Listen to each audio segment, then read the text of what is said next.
Hey guys, Zach Uak here back with another YouTube video. Remember when I said in one of my previous videos that I started a VEX team and I'd share my updates? Well, we recently had our first competition. So when the game reveal came out in the summer, we were really excited and we immediately got to work building a new robot that was designed for this game.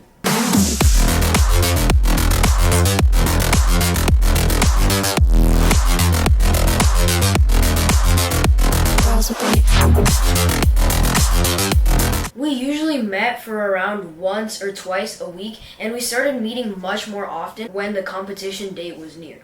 We started our robot with a drivetrain which was running on six 600 RPM motors, which were geared down to a 36:60 ratio. This drivetrain was not as fast as many of the other teams, but it did pretty well and it got the job done. After that, we moved on to building our clamp, which used two 25mm VEX pistons, and when the two pistons retracted, it pulled the mobile goal into the robot, which allowed for rings to be scored on it. And when the pistons extended, it let the mobile goal out. Then we started on the intake and the pre-rollers, which put the rings onto our mobile goal. And our intake consisted of two hooks that rotated on a chain, which picked up the rings, and there was a pre-roller at the front of the robot to actually pick up the rings and put them onto the hooks. And a few days before the competition, we noticed that it was really important to be able to quickly take out the stack of 4 rings in each of the corners of the field.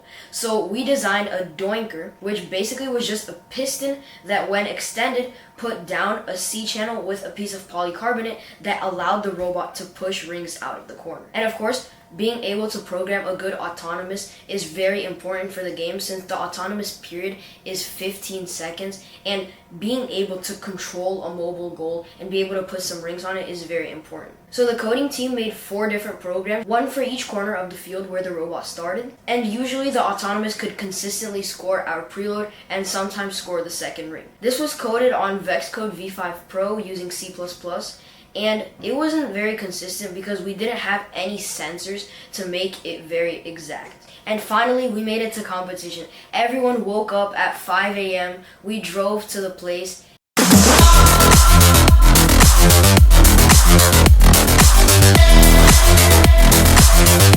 And when we arrived at the competition, the first thing we had to do was a robot check-in, which was where they checked every single detail of the robot. For example, sizing, materials used, and other criteria. And when they checked our robot, the length of it exceeded the limit by 1 millimeter.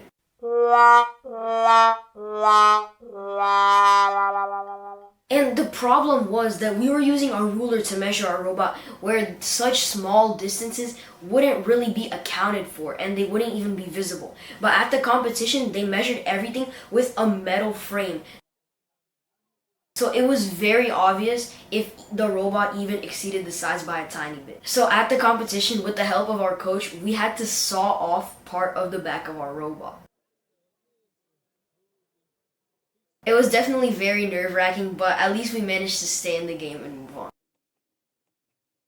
The competition started off with 6 qualifier matches for us, and we went 4-2 in qualifiers, which was pretty good. Yes, we're ready. Pre-match. Okay. Especially seeing that we're a first-year team, and this is our first competition, and we cut off part of the robot during the competition. Of course, it wasn't a very important part of our robot, but it will be missed. We played some really good teams.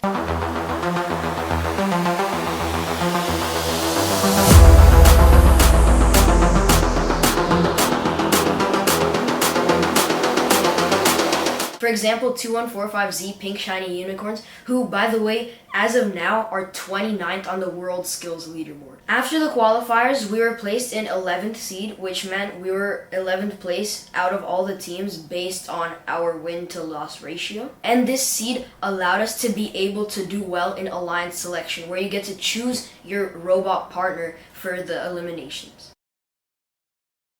And if you're confused about alliance selection and other stuff regarding competition, stay tuned because I will be posting some videos in depth about that.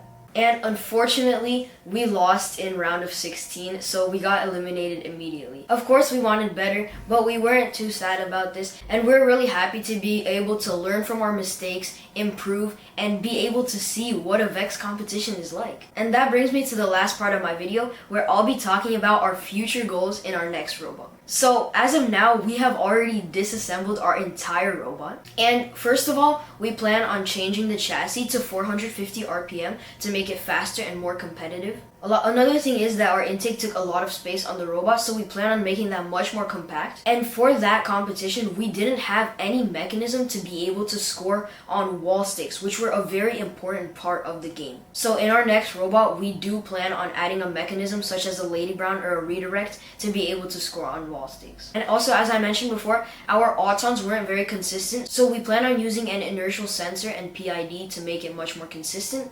And we also plan on doing skills for autons and skills for driver. Our next competition is January 18th, so stay tuned and look forward to more videos about VEX. And by the way, if you want more content specifically about our VEX team, be sure to check out our Instagram. Okay guys, that's it for today, and don't forget to subscribe and turn notifications on to stay tuned for VEX, programming, and more STEM content.